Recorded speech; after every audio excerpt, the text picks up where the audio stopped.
তো বন্ধুরা, ফুলকপি রেসিপি তো অনেকে অনেকভাবে খেয়েছো।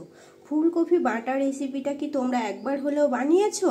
বানাওনি? তার জন্য কি করতে হবে, প্রথম থেকে শেষ পর্যন্ত তোমাদেরকে ভিডিওটা দেখতে হবে। হ্যাঁ বন্ধুরা, দেখবে আর খুব সহজে ঝটপট এই রেসিপিটা বানিয়ে নেবে।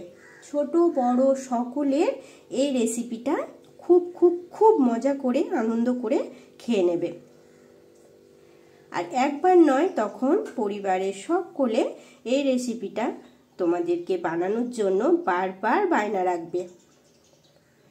ফুলকপি রান্না করতে ভালো লাগছে না, সেই জন্য অতি সহজে বানিয়ে নিতে পারবে। একদম সময় কম, হাতে সময় নেই, তো চট জলদি করে তোমরা এই রেসিপিটা বানিয়ে নিতে পারবে।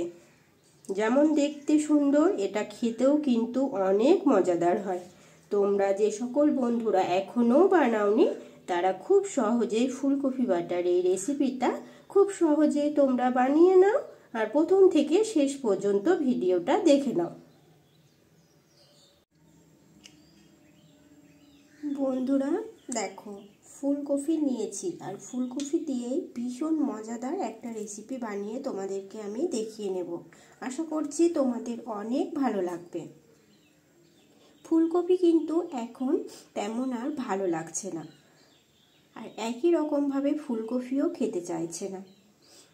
তো সেই জন্য নতুন স্বাদে নতুনভাবে ফুলকপি যদি খেতে চাও, তাহলে সম্পূর্ণ ভিডিওটা দেখে এরকম করে ফুলকপির রেসিপি তোমরা বানিয়ে নাও। দেখো, খুবই ছোট ছোট করে আমি এখানে ফুলকপির টুকরোগুলো করে নিয়েছি। এগুলো খুবই ছোট ছোটোভাবে। এখানে আমি একটা কড়াই বসিয়ে নিয়েছি আর কড়াইয়ে দিয়ে নিয়েছি কিছুটা সর্ষের তেল। তেলটা বেশ ভালোভাবে গরম করে নিয়েছি আমি।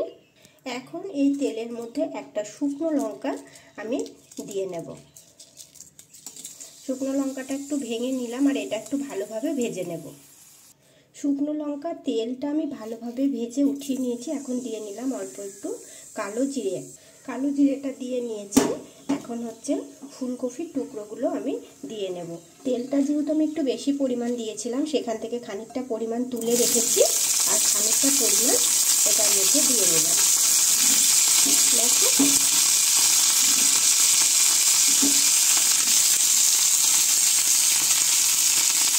একটা ফুলকপি মনে হয় যেন একটু বড়, সেই জন্য এটাকে হাতে করে আমি একটু ভেঙে ছোটো করে দিলাম। যত ছোটো ছোটো করে নিতে পারবে বন্ধুরা, ততই কিন্তু তোমাদের পক্ষে বেশি ভালো হবে।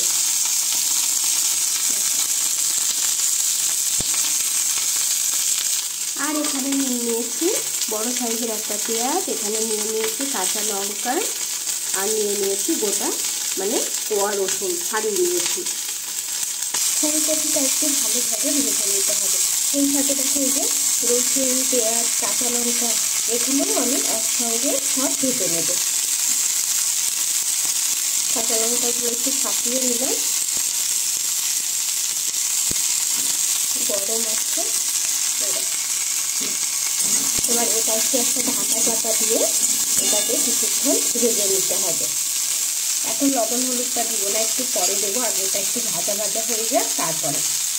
এদিকে যে আমি লঙ্কা আর তেলটা ভেজে রেখেছিলাম, এটাকে তেলটা আর এই যে হচ্ছে লঙ্কা এইভাবে নিয়েছি। এতে করে শুকনো লঙ্কাটা যখন আমি হাত দিয়ে একটু ভেঙে নেব, তখন এটা বেশ ভালোভাবে ভাঙা হবে। তেলের মধ্যে রেখে দিলে কি হবে, তখন কিন্তু এটা ভালোভাবে দেখবে আর ভাঙতে পারবে না। এইদিকে খুব ভালোভাবে এটাকে দেখো আমি ভেজে নিয়েছি। এখন এর মধ্যে দিয়ে নেব লবণ, হলুদ।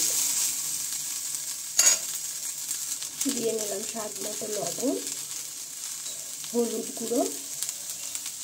খুব ভালোভাবে আবার একটু নেড়ে চেড়ে নিতে হবে আর আবারও এটা একটু ঢাকা চাপা দিতে হবে। এগুলোতে লেগে গেছে বন্ধুরা, কারণ এটা তো আমি বেশি তেল দিই না। এটা বেশি তেল দিয়ে ভাজলেও হবে না, অল্প তেল দিয়ে তোমাদেরকে কিন্তু এটা ভেজে নিতে হবে। তবে ভাজাটা কিন্তু খুব সুন্দর হচ্ছে। দেখো,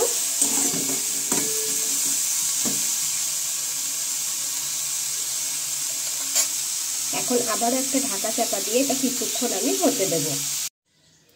এগুলো আমি খুব সুন্দর করে ভেজে নিয়েছি। এখন এগুলো নামিয়ে নেব আর এগুলো ঠান্ডা করে নেব। ঠান্ডা করার পরে এগুলো আমি শিলপাটাতে বেটে নেব। হ্যাঁ বন্ধুরা, এগুলো কিন্তু বেটে নিতে হবে, মিক্সিতে ঘোরালে কিন্তু হবে না, এই স্বাদটাই তখন আর ভালো লাগবে না। তো তোমরা শিলপাটাতে এটা বেটে নেবে। প্রথম থেকে শেষ পর্যন্ত ভিডিওটা দেখো, না দেখলে বুঝতে পারবে না। দুর্দান্ত স্বাদের ফুলকপি বাটার এই রেসিপিটা তোমরা একবার হলেও বানিয়ে নিও। ফুলকপি তো এখন খেতে ভালো লাগছে না, কিন্তু এইভাবে যদি বানাও তখন এখন কিন্তু বারবার এটাই খেতে ইচ্ছে করবে। আর এটা দিয়ে কিন্তু খুব সুন্দর গরম গরম ঝরঝরে ভাত খেতে ভীষণ ভালো লাগে। তোমরা চাইলে এটা পরোটা রুটির সাথেও খেতে পারো, ভীষণ ভীষণ ভালো লাগে। তো চলো এখন এটাকে নামিয়ে নেব আর এটা এখন আমি ঠান্ডা করে নেব। ফুলকপিটা আমি নামিয়ে নিয়েছি। দেখো বন্ধুরা, খুব সুন্দরভাবে তো ভেজে নিয়েছি, নামিয়ে নিয়েছি। আর এটা কিন্তু হালকা হালকা ঠান্ডা হয়ে গিয়েছে। এখন এটা আমি বেটে নেব। তো চলো আগে এটাকে বেটে নিচ্ছি। খুব সুন্দরভাবে ভালোভাবে দেখো বেটে নিয়েছি। একদম মোম করে বাটবে না, একটু এরকম একটু দানা দানা ভাব করে বেটে নেবে। দেখো এত সুন্দর লাগছে বন্ধুরা, আমি বানিয়েছি বলে বলছি না, তোমরা যখন রেসিপিটা নিজেরাই বানাবে তখন বুঝতে পারবে। আর দেখো এবার হচ্ছে এই যে শুকনো লঙ্কাটা যেটা আমি ভেজে রেখেছিলাম এর ওপর দিয়ে নিলাম আমি এইভাবে। এটা কিন্তু মেখে নিতে হবে, আমি মেখে নেব, কিন্তু আমি এখন ওপর দিয়ে নিচ্ছি। তারপরে তখন হাত দিয়ে মেখে নেব। আর এই যে তেলটা এখন আমি ওপর দিয়ে নিলাম। তো বন্ধুরা তোমরাই বলো যে কেমন লাগছে। ভীষণ ভীষণ ভীষণ সুন্দর লাগে। আমি বানিয়েছি বলে বলছি না বন্ধুরা, তোমরা যখন বানাবে তখন নিজেরাই বুঝতে পারবে যে এটা খেতে কতটা ভালো লাগে আর কতটা অসাধারণ। একদম একবার নয় বারবার বানাতে ইচ্ছে করবে। ছোট থেকে বড় সব করলে এটা আঙুল চেটে পুটে খেয়ে নেবে। আর অল্প একটু নয়, অনেকটা পরিমাণেই খেতে চাইবে। আর একবার খেলে তখন বারবার বলবে এই রেসিপিটা বানিয়ে দেওয়ার জন্য। তো তৈরি থেকো, একটা রেসিপি বারবার বানিয়ে দিবে, পরিবারের সকলের মন জয় করে নেবে এই রেসিপিতে। তোমরা হয়তো এখনও এই রেসিপিটা কেউ বানাওনি, কিন্তু নিত্য নতুন একটা রেসিপি যদি তোমাদের হাতের কাছে থাকে তাহলে বানিয়ে নিতে অসুবিধে কোথায়। ফুলকপি অনেক পরিমাণে এখন, কিন্তু একইভাবে খেতে তো ভালো লাগছে না। সেই জন্য এই রেসিপিটা একবার হলেও বানিয়ে নাও। একদম নতুন, দেখো দেখতে কত সুন্দর হয়েছে, এটা খেতে অসাধারণ লাগে। তো চলো নতুন বন্ধুদেরকে বলছি, ইউটিউব থেকে দেখলে চ্যানেলটিকে সাবস্ক্রাইব করে আমার পাশে থেকেও, ভালো লাগলে লাইক কমেন্ট করো, বন্ধুদের সাথে শেয়ার করে নিও। ফেসবুক পেজ থেকে দেখলে পেজটিকে ফলো করে নিও। কমেন্টে জানাতে ভুলো না যে রেসিপি তোমাদের কেমন লেগেছে। তবে আজকের মতো টাটা, আসছি, আবারও আসবো আমি নতুন কোনো এক রেসিপি নিয়ে। ততক্ষণে সকলে ভালো থেকো, টাটা।